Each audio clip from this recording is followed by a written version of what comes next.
not taking the conventional route to fame. Ashleigh Plumptre is a professional footballer who plays as a centre-back for Saudi Premier League club Al-Ittihad and the Nigeria women's national team. Initially representing England at various youth levels, Plumptre embraced her Nigerian heritage during the COVID-19 pandemic. She made her senior debut for Nigeria in February 2022 and participated in the 2023 FIFA Women's World Cup, where she played a crucial role in the team's performance.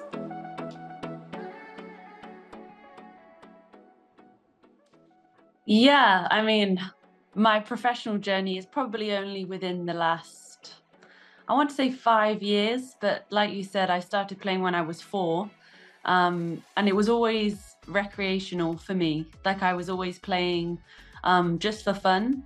And then when I hit 13, I was studying and playing, and I got to the point where I had to choose between trying to play professionally. As I was approaching like 16 is when you can play professional in England, and then trying to get my education at the same time. So I started to take interest in the US system, and I went to the US when I was 17, just turning 18. I played with a professional team in England before that at 16, but was only there for a year before I moved to the US. And then I got my degree out there, and then played for 3.5 years in California. And then I signed my professional contract with my hometown club, Leicester City, when I was 21. It was the very end, December 2019, when I signed the contract. And then I've just stayed at my hometown team until I came here, which is Al-Ittihad in Saudi Arabia now. So I've been here for 1.5 years. Yeah, I mean, you know, my aim as I was growing up was never to be a professional footballer.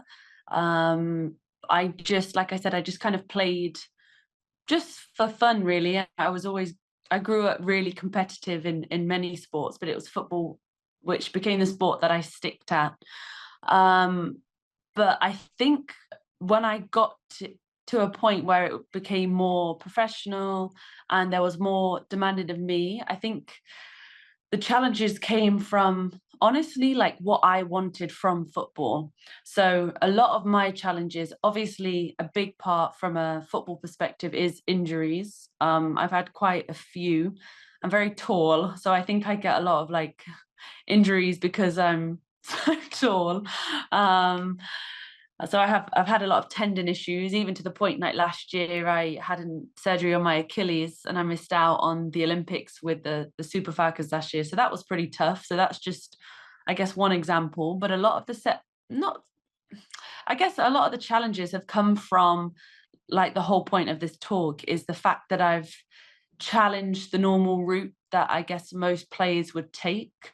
And with that, there was a lot of criticism, which I think at first, because I wasn't somebody that particularly liked, like, I'm very comfortable talking, but I think because I always just played knowing that I wasn't going to be, I don't know, I didn't think I would be somebody that would have any, like, you don't expect it, like any headlines or anything. But when I made the decisions that I've made, so even before coming to Saudi Arabia, going to my hometown team at Leicester was like surprising for people, because I had some opportunities to play professionally in the US in their first division and opportunities to play in the top division in England as well. But my team that I chose was in the second division at the time. So people questioned that, and then people questioned, I was one of the, I guess, first internationals that had some kind of, like, people knew of me because of the World Cup. They were surprised when I came to the end of my contract at Leicester, and then I came out here. I don't think anybody expected it, but again, it was something that I knew sat right with me, in spite of other people challenging me. So a lot of the challenges have come from that, just taking the, like you say, not the normal route to the goals that I wanted to achieve. So really, I always advise young people to look into themselves and know, like, where do their dreams really lie? Where do they sit? Where does it come from? What's what is their true inspiration? If you take all the distractions away, what do they really want? And I think that's the only reason I say all this is because that's what I had to do a lot of. I had to constantly think, like, is this my dream or is it what I've seen somewhere else?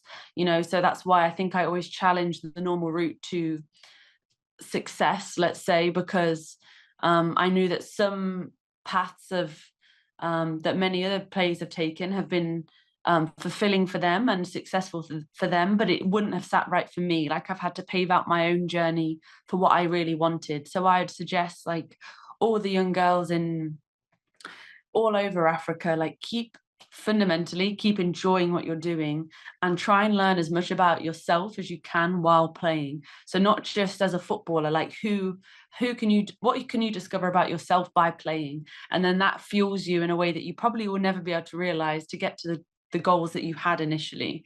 And like I said, I'm only saying that because it's something that I've experienced myself. No, thank you. Really, I feel very privileged that you invited me to be a part of it. So thank you.